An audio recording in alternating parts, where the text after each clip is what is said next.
Hey guys, it's your boy Aijalon Wallace. Welcome back to the channel. I'm the Nomad Recruiter. If you don't know me by now, I travel the world and make places for a living. If you guys are looking to start your recruiting or staffing agency or looking for a coach, I want to be the guy to help you scale your agency to 6 or 7 figures. You can check out nomadrecruiters.com and the links below and check out some of my testimonials and some of my students' results.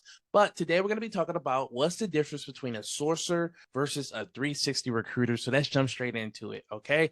So listen, a sourcer and a 360 recruiter are terms often used in the context of recruitment and staffing, and they refer to different roles and levels of responsibility within the recruitment process. So starting off with a sourcer responsibilities is primarily to focus on the initial stages of the recruitment process.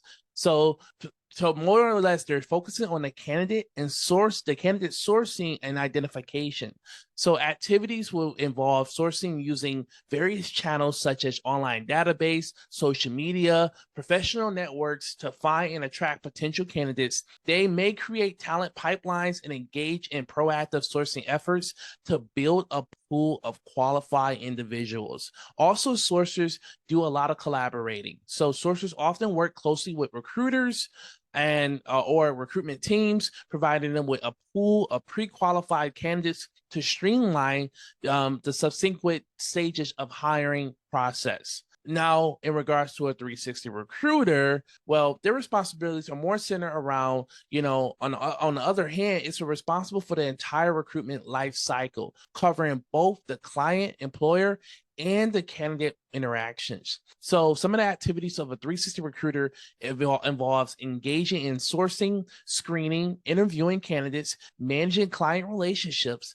understanding client hiring needs and negotiation offers, and overseeing the onboarding process. Also, client interactions. The term 360 refers to the recruiter involvement in the full circle of the recruitment process, encompassing both the client side hiring organization and the candidate side. So the key differences, so it's going to probably be focus. A sourcer primary focus is finding and identifying potential candidates, while a 360 recruiter is involved in the end-to-end recruitment process. So client interaction is another key difference as well. Sourcers typically have less direct interaction with clients, higher organizations compared to 360 recruiters, who often play a more active role in managing the client relationships and understanding the hiring needs. So in some organizations, especially larger ones, these roles may be distant and dedicated sourcers and recruiters. However, in smaller firms or certain recruitment models, an individual might perform both roles, transitioning from sourcing candidates to managing their entire recruitment process.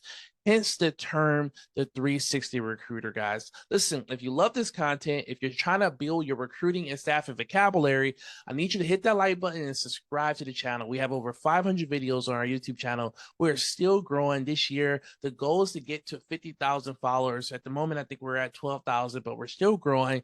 And most importantly, if you want to start your agency, time is now to start it before everything starts to happen or go down. Get your agency off the ground. It's still a niche that a lot of people are sleeping on. Everyone's doing Amazon FBA, everyone's doing e-commerce, but a lot of people are not looking at the recruiting and staffing space. It's a $400 billion space with a lot of opportunity to make money as long as you're hungry and you're willing to put the work in. So hit that like button, subscribe to the channel, check out the links below, and I can't wait to see you soon. Thanks again, guys.